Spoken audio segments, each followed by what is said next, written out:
काफ़ी इम्पोर्टेंट होने वाला है। इसमें हम जो बातचीत करेंगे वो संविधान सभा के चुनाव की बातचीत करेंगे। इससे पहले हमने क्या क्या बातचीत की है उसका मैं एक बार ओवरव्यू देता हूँ, फिर आगे बढ़ते हैं। तो हमने जो बातचीत की, पहला जो टॉपिक था संविधान की मांग। संविधान की मांग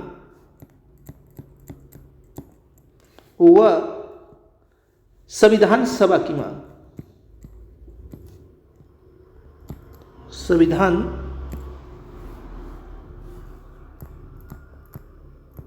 सभा की मांग कुछ इस तरह का टॉपिक था जो पहला लेक्चर मैंने इसके ऊपर किया। फिर नेक्स्ट लेक्चर जो था संविधान सभा का गठन। संविधान सभा का गठन।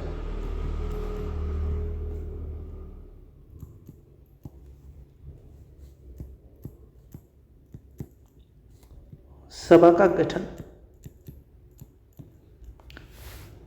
इनकी सारी की सारी बातें A to Z हमने पढ़ ली है। इसमें से कुछ भी ऐसा नहीं छोड़ा जो आपके पेपर के लिए इंपॉर्टेंट ना हो, और कोई भी ऐसी चीज नहीं होगी जो पेपर में ना आए। आज हम जो करने वाले हैं वो काफ़ी इंपॉर्टेंट चीज़ करने वाले हैं। उस इंपॉर्टेंट चीज़ को आप लोगों ने बड़े ध्यान से सुनना है। हम जो पढ़ने वाले हैं वो ये चीज़ पढ़ने वाले हैं, संविधान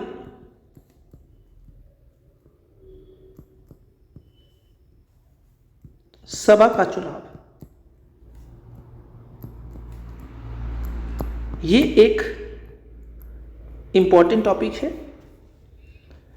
कुछ एक चीज़ें आपको अच्छे से याद रखनी है जो आपके पेपर के लिए काफ़ी इंपॉर्टेंट मानी जाएगी। नंबर 1, जिस महीने में हुआ उस महीने का नाम याद रखना है। वो महीना है जुलाई, और अगस्त का महीना जो है उस वक़्त ये चुनाव हुआ है। और जो कराने वाली संस्था है उस संस्था का नाम कैबिनेट मिशन है। ये मैं पहले ही बता चुका हूं, अभी भी आपने याद रखना है, कैबिनेट मिशन। ये आपके लिए काफ़ी इंपॉर्टेंट है। महीना कौन सा है? जुलाई अगस्त। फिर जो सन है, अगर सन की बातचीत करें, जिस सन में चुनाव हुआ वो सन 1946 है। 1946। ये आपके लिए सबसे पहले याद रखने वाले कुछ एक पॉइंट है। आगे नेक्स्ट वन जो चीज़ है, संविधान सभा का जो चुनाव हो रहा है उसमें सबसे इंपॉर्टेंट चीज़ जो याद रखने वाली है वो ये रखने वाली है कि कितनी सीटों पर चुनाव हुआ। कितनी सीटों पर चुनाव हुआ, थोड़ा समझिएगा।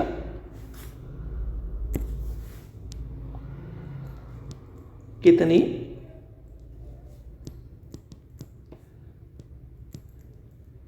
सीटों पर चुनाव हुआ।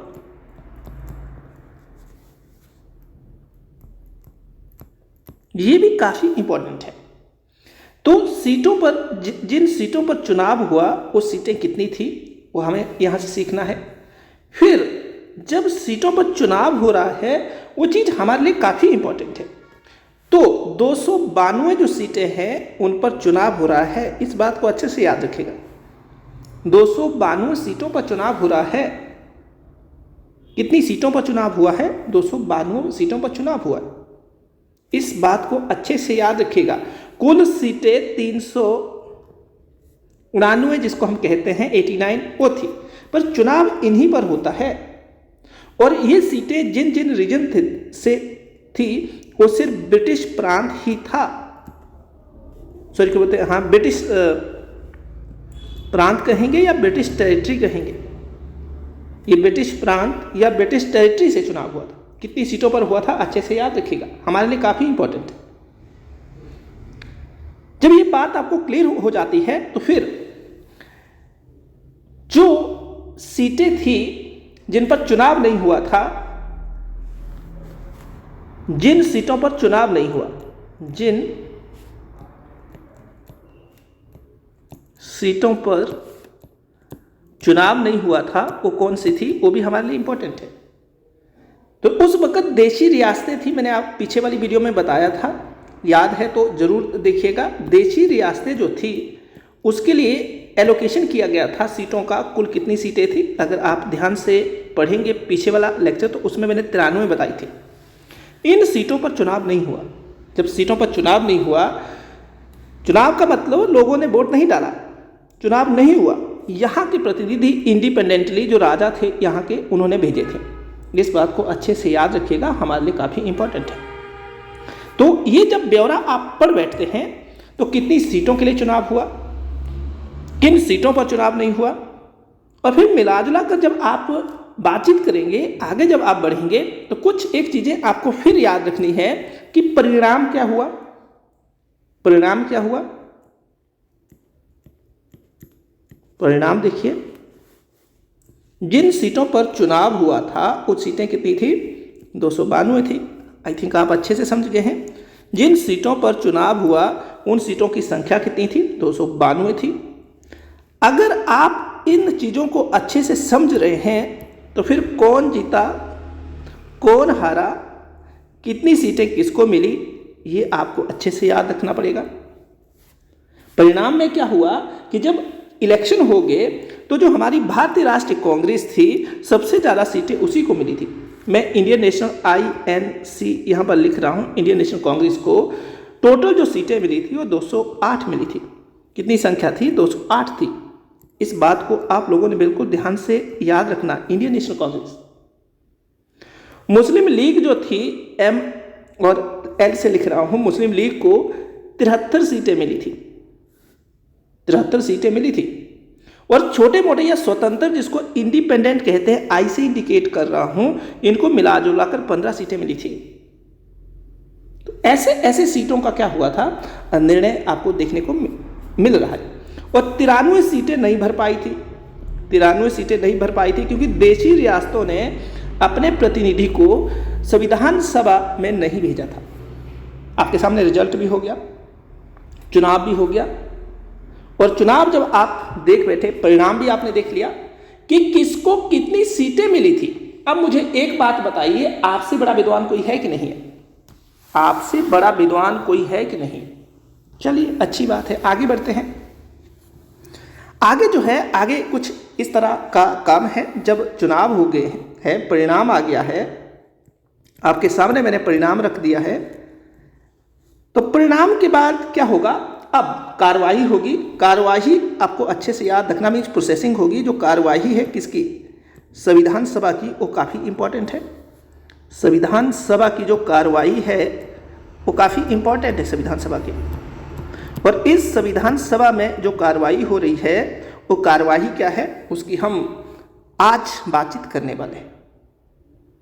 तो मैं यहाँ पर अगर हेडिंग दूँ और उस हेडिंग में एक बात क्लियरली लिखूँ तो आपको अच्छे से समझ आ जाएगा कि मैं क्या बातचीत आपसे करने वाला हूँ। थोड़ा सा कलर बदल लेते हैं क्योंकि टॉपिक काफ़ी इंटरेस्टिंग है, और अगर रंग बिरंगा कलर रहे तो और आपको मज़ा आने वाला है। देखिए, मज़े कीजिएगा अच्छे से, बिल्कुल स्मूथली चलिएगा, काफ़ी ढेर सारी चीज़ें आप सीखने वाले हैं। चलिए, संविधान सभा की कार्यप्रणाली,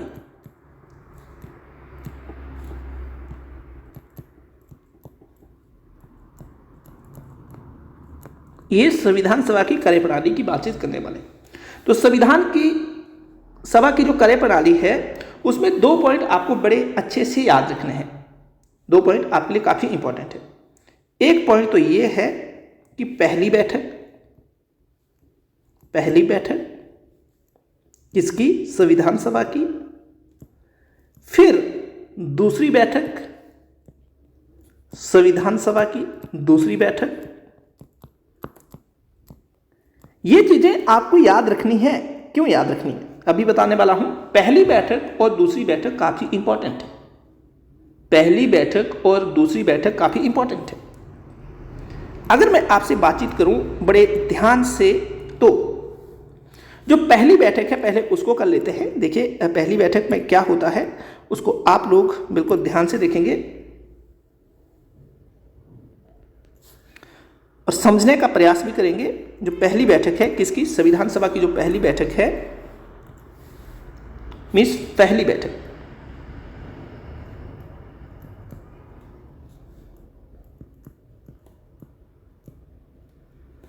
पहली बैठक जो है संविधान सभा की, उसमें क्या क्या हुआ। नंबर 1, ये 9 दिसंबर, डेट को याद रखिएगा, काफ़ी इंपॉर्टेंट है, कई बार पूछी गई। 9 दिसंबर 1946 को हुई, काफ़ी इंपॉर्टेंट चीज़ है। कब हुई? 9 दिसंबर 1946 को हुई। दूसरी बात क्या हुई इसमें कि जब ये बैठक हुई तो इसमें कुछ एक काम हुए हैं। मुस्लिम लीग ने इसका बहिष्कार किया। मुस्लिम लीग ने क्या किया? बहिष्कार किया, बहिष्कार किया, मीन्स इसमें पार्टिसिपेट नहीं किया। और जो तीसरी बात है, तीसरी बात यह है कि इसमें अस्थाई अध्यक्ष का चुनाव हुआ। अस्थाई अध्यक्ष का चुनाव हुआ। और ये अस्थाई अध्यक्ष जो थे ये उम्र में सबसे बड़े थे, जिनका नाम था सच्चिदानंद सिन्हा। मैं यह नाम लिखने वाला हूं, सच्चिदानंद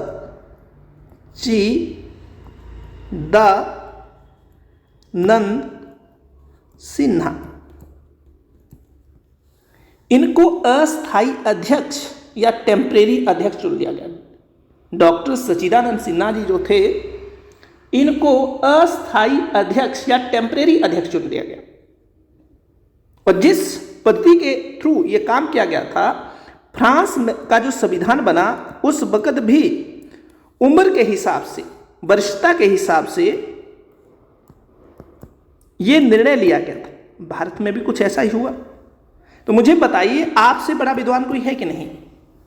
तो इसका मतलब ये हुआ पहली बैठक की जो अध्यक्षता की थी वो डॉक्टर सच्चिदानंद सिन्हा ने की थी। मुस्लिम लीग ने इसमें भाग नहीं लिया।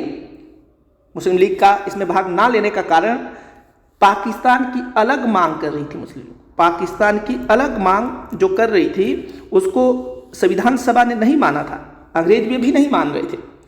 तो इस वजह से जो पहली बैठक हो रही है उसमें पाकिस्तान ने पार्टिसिपेट नहीं किया। और कुल जो मेंबर थे जिन्होंने पार्टिसिपेट किया था वो 211 सदस्य इसमें थे। 211 सदस्यों ने इसमें हिस्सा लिया था फर्स्ट बैठक। तो मिला जुलाकर सारी की सारी चीज़ें आपके सामने आ गई जो आपको अच्छे से याद रखनी। चलिए देखिए नेक्स्ट जो बातचीत है उसको देखते हैं, वो भी आपके लिए काफ़ी इंपॉर्टेंट है। आगे देखना ध्यान से, काफ़ी इंपॉर्टेंट चीज़ें हम करने वाले हैं। हम दूसरी बैठक को करने वाले हैं। कौन सी बैठक? दूसरी बैठक संविधान सभा की सेकंड बैठक।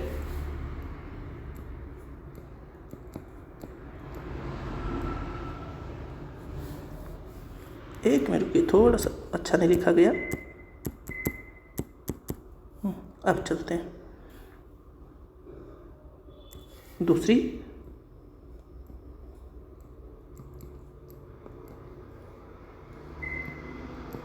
बैठक।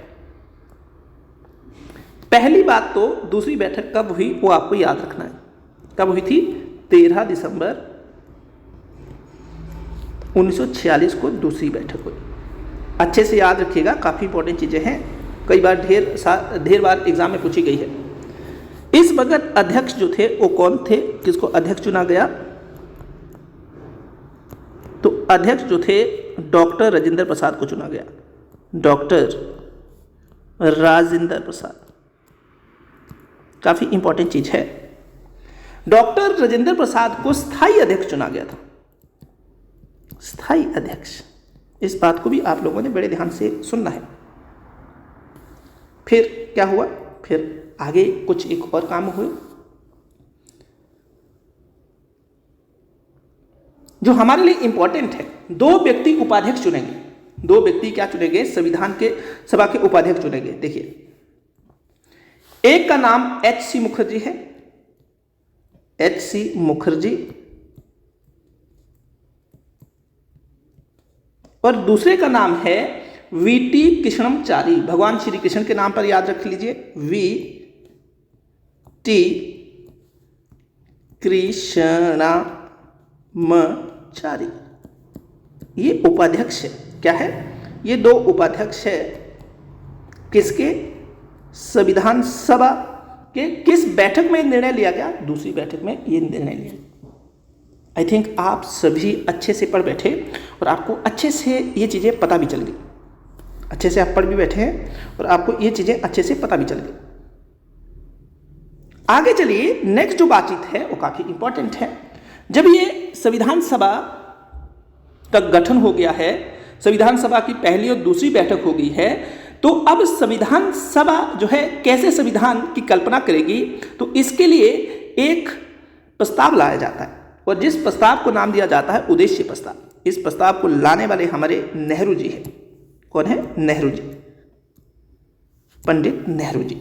हम क्या पढ़ने वाले हैं? हम पढ़ने वाले हैं उद्देश्य प्रस्ताव।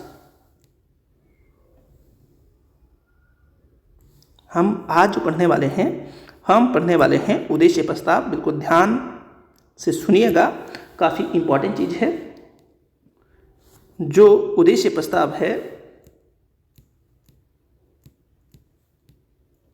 उसको हम पढ़ने वाले हैं। उद्देश्य प्रस्ताव, उद्देश्य प्रस्ताव को इंग्लिश में ऑब्जेक्टिव रेजोल्यूशन कहते हैं। क्या कहते हैं? ऑब्जेक्टिव रेजोल्यूशन कहते हैं। इस बात को आप लोगों ने बड़े ध्यान से समझना है। इसको पेश कौन करते हैं? पंडित नेहरू जी। कौन कर रहे हैं? पंडित नेहरू जी ने ये पेश किया। ये एक कल्पना प्रस्ताव है, कल्पना पर आधारित था और इसमें कुछ एक बातें लिखी थी कि इन बातों को संविधान में जोड़ा जाना चाहिए, तो इसलिए इसको कल्पना प्रस्ताव कह रहे हैं। इसको पेश जो किया गया, ये संविधान सभा में पेश किया गया। संविधान सभा में इसको पेश किया गया। संविधान सभा में इसको क्या किया गया? पेश किया गया। और उस वक्त संविधान सभा की जो मीटिंग हो रही है दिल्ली में हो रही है। कहां पर हो रही है? दिल्ली में हो रही है। जब इस उद्देश्य प्रस्ताव को पेश किया गया तो डेट थी 13 दिसंबर 1946। 13 दिसंबर 1946। इस बात को ध्यान से सुनिएगा, काफी इंपॉर्टेंट है। ये कहानी जब आपकी हो जाती है तो आप स्क्रीनशॉट ले सकते हैं, अच्छे से इसके नोट्स बना सकते हैं। अब संविधान सभा में जब इस उद्देश्य प्रस्ताव को पेश किया गया तो इसे संविधान का ढांचा एवं दर्शन भी कहा जाता है। ढांचा एवं दर्शन भी कई बार इसी को कहा जाता है। अगर आपसे पूछा जाए उद्देश्य प्रस्ताव का अन्य नाम क्या है, तो आप क्या बोलेंगे? उद्देश्य प्रस्ताव का जो अन्य नाम है वो क्या है? वो ढांचा या दर्शन है, क्योंकि इसमें कुछ एक ऐसी झलक दिखाई है जो हमारी लोकतांत्रिक प्रतिक्रिया के अनुकूल थी। इन बातों को ध्यान से याद रखिएगा। उद्देश्य प्रस्ताव को ढांचा एवं दर्शन भी कहा जाता है। ये बात क्लियर होगी। आगे चलिए, जब आप ये देखने वाले हैं तो इसके विशेषताएं क्या थी, इसमें क्या क्या बातें लिखी गई थी, विशेषताएं क्या थी, तो वन बाय वन कुछ एक वोकैब है उसको मैं यहां डिफाइन करूंगा और सिर्फ जो चीजें हैं उसको पढ़कर आगे बढ़ूंगा। एक पूरी लाइन लिखी है उद्देश्य प्रस्ताव में कि यह संविधान सभा भारत को स्वतंत्र एवं संप्रभु गणराज्य स्थापित करती।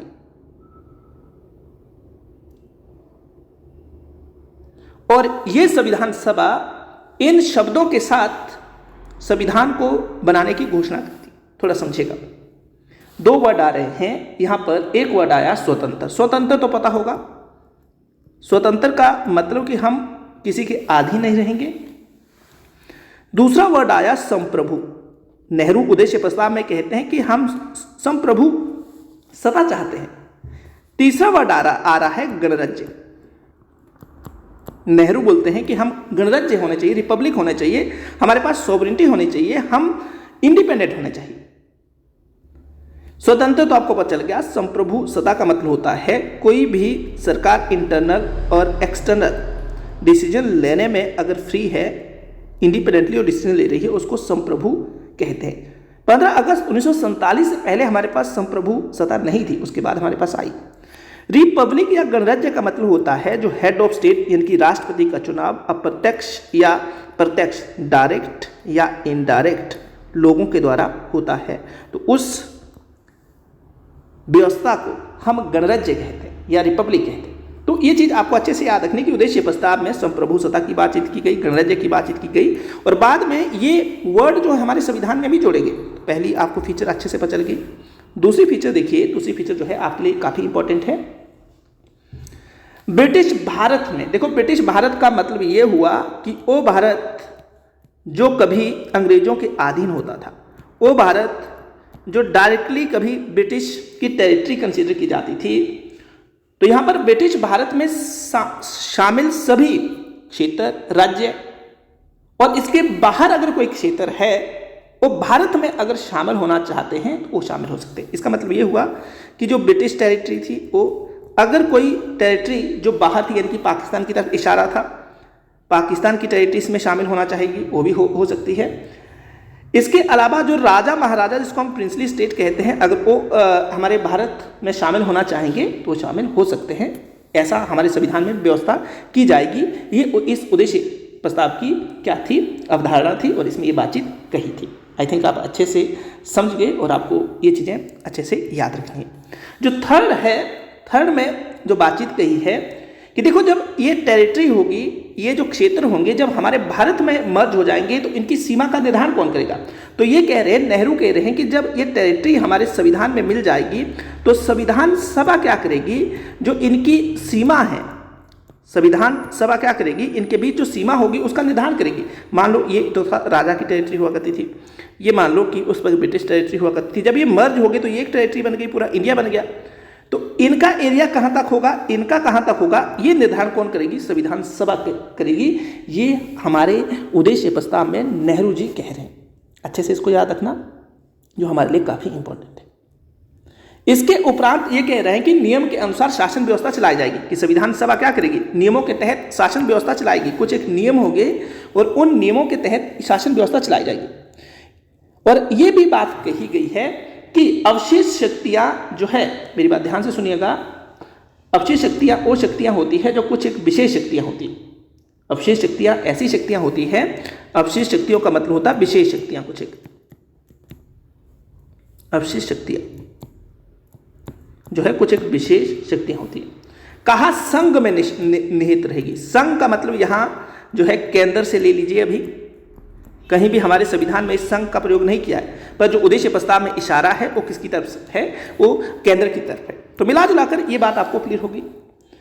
आपको पहले की जो बातचीत थी वो क्लियर हो गई।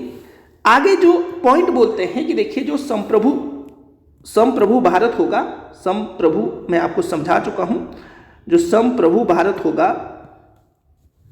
या स्वतंत्र भारत होगा,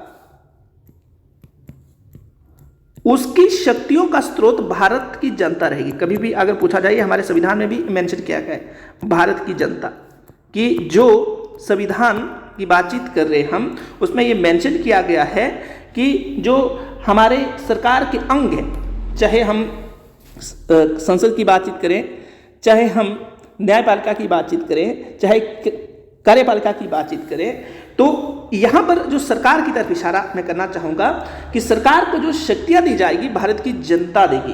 क्या देगी, भारत की जनता देगी। ये आपको अच्छे से याद रखना, हमारे लिए काफ़ी इंपॉर्टेंट है। अगर आपसे पूछा जाए स्वतंत्र भारत की सभी शक्तियाँ एवं प्राधिकार जो है उस सरकार को कौन देती है, वो हमारी भारत की जनता देती है। ये आपको अच्छे से याद रखना। ये पॉइंट जो है उद्देश्य प्रस्ताव का फंडामेंटल राइट में झलकता है। हम फंडामेंटल राइट को पढ़ेंगे, पार्ट 2 मतलब 3 में है, इसे मैग्ना कार्टा ऑफ इंडिया कहते हैं। ये सारी की सारी चीज़ें आपको कहाँ पर इसकी झलक देखने को मिलेगी, ये जो हमारे मौलिक अधिकार है उसमें देखने को मिलेगी। पर उद्देश्य प्रस्ताव में हमारे जो नेहरू जी है ये बातचीत करते हैं कैसे, ध्यान से सुनिएगा। भारत के सभी लोग, जो भारत के सभी लोग हैं, थोड़ा समझिएगा, भारत के जितने भी लोग हैं उनको ये चीज़ें मिलना जरूरी है या ये अधिकार जरूरी है। न्याय, वो कहते हैं कि न्याय मिलना चाहिए, और न्याय के साथ सामाजिक एवं आर्थिक, मेरी बात ध्यान सुनिएगा, सभी लोगों को न्याय मिले। सामाजिक मतलब समाज में जो लोग रहते हैं उनको आर्थिक एवं राजनीतिक स्वतंत्रता। कैसी? दो तरह की स्वतंत्रता की बातचीत की। एक तो आर्थिक मीन्स सभी लोग अच्छे से कमाई करें और उनका शोषण ना हो, उन्हें एक उचित वेतन मिले, ऐसी बातों कह रहे हैं उद्देश्य प्रस्ताव में। आर्थिक समानता की बातचीत की है, क्या बोलते हैं, आर्थिक एवं राजनीतिक स्वतंत्रता, राजनीतिक स्वतंत्रता, समानता और स्वतंत्रता दोनों होनी चाहिए, ये उद्देश्य प्रस्ताव में बातचीत कहते हैं। अगर आप देखें तो अवसर की समानता की भी बातचीत करते हैं कि अवसर की क्या होनी चाहिए, समानता होनी चाहिए। अवसर की समानता का मतलब जैसे मान लो एक व्यक्ति जो ग्रेजुएट हो जाता है तो जो पेपर निकलते हैं अगर वो उसके लिए एलिजिबल है तो उस पेपर को भर पाए।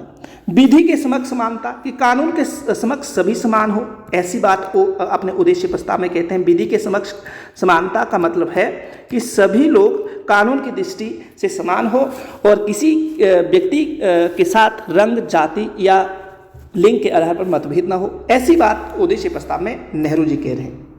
उसके बाद विचार एवं अभिव्यक्ति की भी बातचीत करते हैं। ये हमारे फंडामेंटल राइट में कहा हुआ है, 19 जो आर्टिकल है उसमें ये बातचीत कही है, विचार एवं अभिव्यक्ति।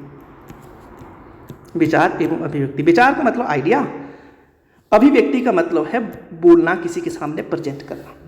उसके बाद विश्वास मीन्स विश्वास, किसी भी धर्म को मान सकते हैं, कहीं भी भ्रमण कर सकते हैं, ऐसी बात हमारे जो नेहरू जी है उद्देश्य प्रस्ताव में कहते हैं।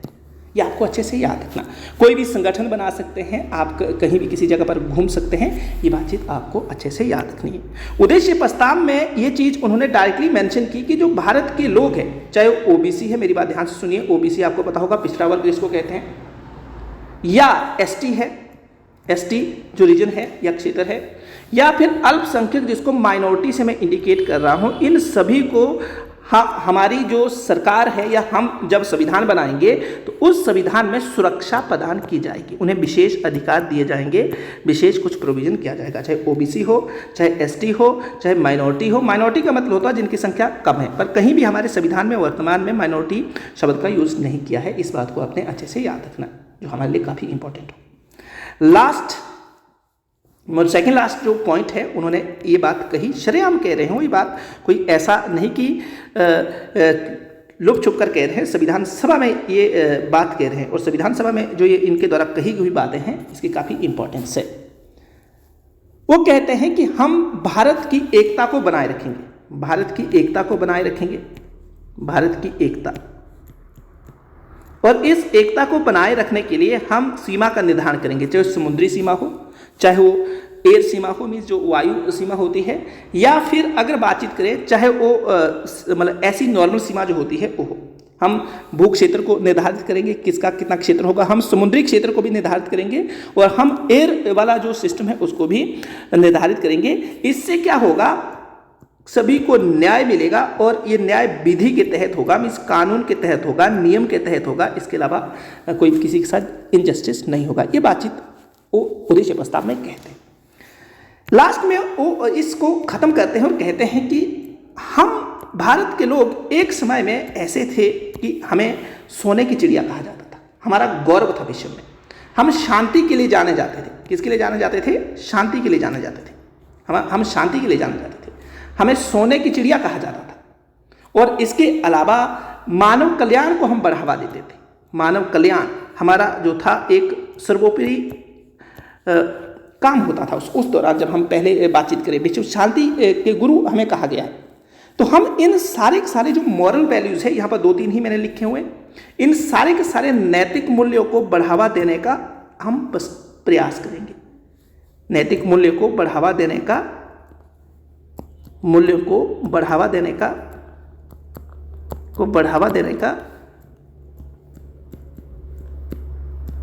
देने का प्रयास करेंगे। तो मिला जुला कर जब आप ये सारी बातें पढ़ बैठे तो ये था उद्देश्य प्रस्ताव। अब उद्देश्य प्रस्ताव को जो स्वीकृति मिलती है, थोड़ा सा इसको भी समझ लीजिएगा, मेरी बात काफ़ी इम्पॉर्टेंट बात है ये, जो आपको अच्छे से याद रखनी है कि संविधान सभा द्वारा,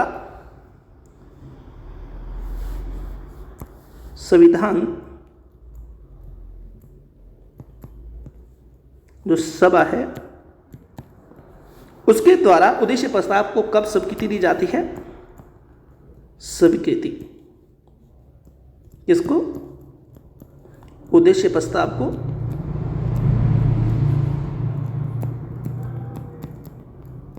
तो जिस वक्त स्वीकृति दी जाती है वो डेट काफ़ी इंपॉर्टेंट है, 22 जैन, कई बार पूछी हुई है पेपर में, 1947। तो मिला जुलाकर हमारा पूरा का पूरा जो टॉपिक है वो क्लियर हो गया। एक बार मैं दोबारा सब कुछ दिखाना चाहूँगा जो आपको मैंने आज पढ़ाया। एक बार अच्छे से इसको एक बार सुनिएगा और सारी की सारी चीज़ें जो है आपके लिए काफ़ी इम्पोर्टेंट है। काफ़ी ढेर सारी चीज़ें आपने क्या कर ली, यहाँ सीखी हुई है। हमने कहाँ से शुरू किया था और कहाँ पर ये ख़त्म हुआ, उसकी आज बातचीत आप देखेंगे। संविधान सभा की मांग हमने पहले पढ़ा, या संविधान सभा की बातचीत करें। उसके बाद संविधान सभा का गठन किया हमने, A to Z पढ़ा, एक टॉपिक हुआ था। संविधान सभा को चुनाव की आज हमने बातचीत की और पूरा का पूरा टॉपिक मैंने आपको पढ़ाया, कितनी सीटों पर कौन जीता, ये सारी की सारी बातें हमने की। उसके बाद जिन सीटों पर चुनाव नहीं हुआ वो बातचीत की। सारे के सारे इंपॉर्टेंट फैक्ट आपके सामने यहाँ पर रखे मैंने। उसके बाद परिणाम के बाद क्या हुआ, कार्रवाई हुई, कैसी कैसी पहली दूसरी बैठक हुई, काफ़ी इंपॉर्टेंट है, इसको याद रखना। फिर जो पहली बैठक में निर्णय लिए गए या जो घटनाएं हुई वो आपके सामने रख दी। फिर 13 दिसंबर की बैठक क्यों इम्पोर्टेंट है और इसमें क्या इम्पोर्टेंट चीज़ें जो है समक्ष रखी गई। सॉरी, इसको 1 मिनट, मुझे यहाँ थोड़ी सी गलती लग रही है, इसको 11 कीजिएगा, 2 दिन के बाद हुई थी, ये 11 है, 13 दिसंबर 1946 में नहीं है, इसको 11 दिसंबर कीजिएगा, ठीक है। 11 दिसंबर 1946 में क्या हुई, दूसरी बैठक हुई, इसको अच्छे से क्या कीजिएगा, याद रखिएगा। फिर जो नेक्स्ट बातचीत है, उद्देश्य प्रस्ताव 13 दिसंबर 1946 को पेश किया गया, आपके सामने सारी की सारी मैंने बातचीत रख दी। और ढांचा एवं दर्शन इसको कहा जाता है संविधान का। विशेषताएं क्या थी, मैंने सारी की सारी विशेषताएं 1 by 1 बिल्कुल काफ़ी की पॉइंट में आपको समझाने का प्रयास किया, जो आपके लिए काफ़ी इंपॉर्टेंट है। आई थिंक आप अच्छे से समझ गए, और समझ गए हैं तो अच्छे से बताइएगा। फिर भी अगर कोई डाउट हुआ तो डाउट को नहीं अपने मन में रखना है, कमेंट में या व्हाट्सएप नंबर आपके पास है, उसमें क्या करना है, आपने ज़रूर लिखना है, ये आपकी ड्यूटी है। धन्यवाद, जय हिंद।